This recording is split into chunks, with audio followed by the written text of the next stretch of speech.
Alright guys, so what I'm going to do right now is I'm going to texture the sky onto the cylinder to make basically a sky for your scene.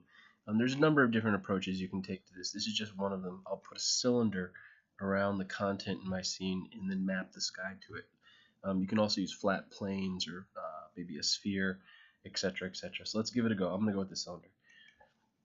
So I've got an empty scene Maya. I'm going to go to Create, Polygon Primitives. I'll go down to cylinder.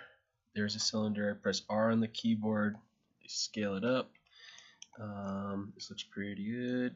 Let's go something like that. W something. Alright, so what I want to do is I'm going to dump the top and the bottom so that we have empty space.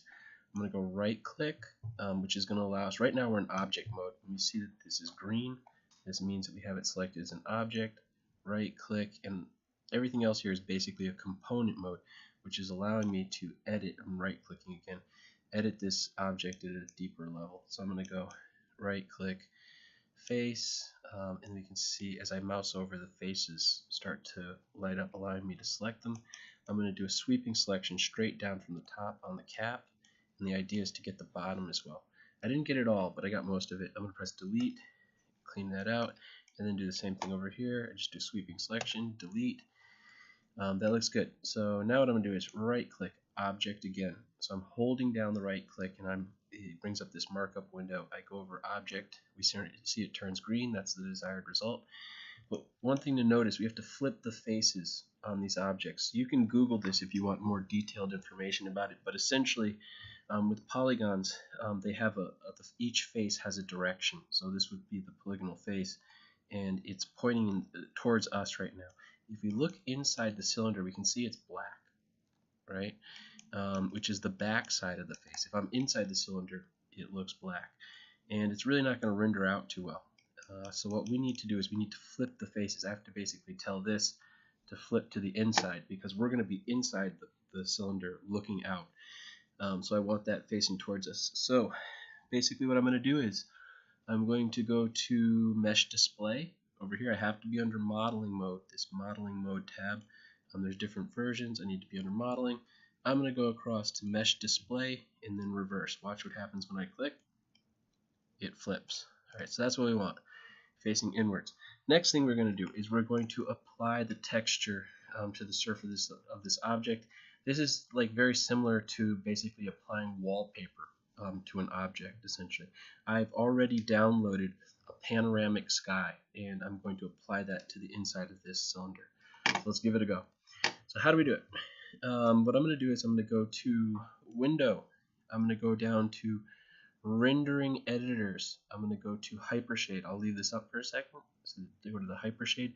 Super important window. I'm going to open it. There we are. And we can see we only have 3 shaders in here. I haven't imported any of the Collada into this scene. This is a blank scene right now. If we had imported the Collada files from the warehouse, I mean, this thing would be loaded with shaders. So what we want to do is, I can work with this Lambert one, but that's, you'd never do this in the industry. We would make a new Lambert. You always don't touch Lambert 1. Always leave that. This is like a bucket of paint for your scene. If I change this bucket of paint, everything else in the scene will change to that color, and we don't want it changing to a sky color. So you make Lambert 2. Just come down here into this little Create tab, Lambert 2. I click on it, we see Lambert 2. Now what I'm going to do is I'm going to, you can see it comes up over here into this property editor. If it doesn't, I just double click on it here and it will come up. And then we see we've got this little color tab. As I go across, we have this little checkered box. I can double click on this or just click once. There we go. It brings up the Create Render Node window right here. So this is Create Render Node. What we want is the file right here. So it's like a little mountain with the sun coming out behind it. I'm going to click on that once. This is basically going to allow me to navigate to the texture map that I'm looking for. So I go across the window here. I click once and I navigate to the texture in question. This is not it. There we are.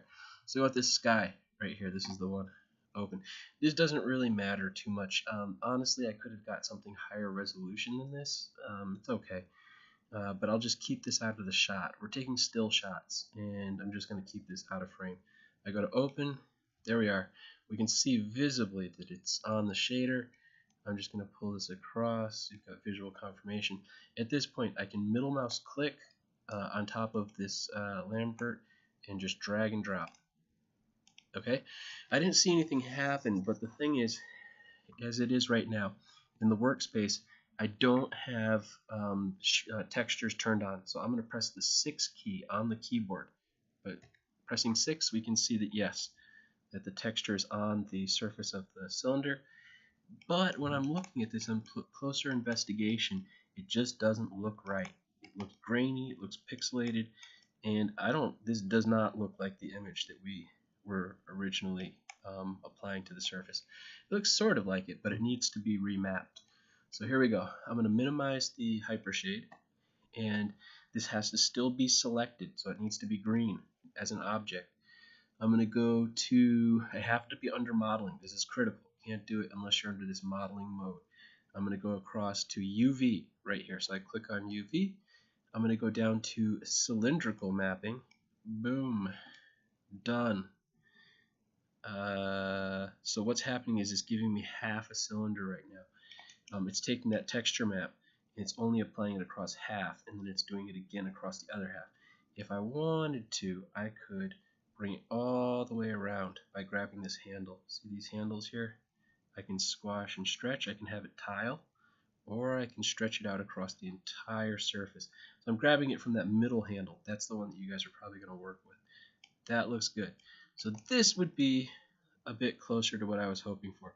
Textures are a little bit stretched. I'm looking at it here again. Higher resolution texture would look better. I'm seeing graininess here, but this is basically what we're going for. What I would do is I would move into this space, and then I would right click object, select it, R on the keyboard, and then I can scale it up a little bit until it feels like the textures aren't being stretched in one direction or the other. Right now it starts to feel like it's evening out a little bit. When I'm like this, it feels like, you know, a lot of stretching going on there. So something like this feels a little bit better. Let me see. Yeah, that looks pretty good. And I could just eyeball it with, you know, this texture here. So this would be the idea. And then I want to take my scene and put it in the middle of here. Once it's in here, I want to try to find the sweet spot in this sky. So I could rotate the sky around until I find a really dramatic, nice sort of backdrop for the scene that I'm working with. That might include also, you know, sort of scaling it down a little bit. I'm going to have to bring the whole thing in. That's going to be way too much. It's got to be somewhere around here where it's not really being stretched too much. So this would do it. This would, and then just set your scene up inside of here and take that shot. Try to find, I might, if I was doing this again, I might look for a better texture, higher resolution, and maybe like a little more drama in the background. So that's it.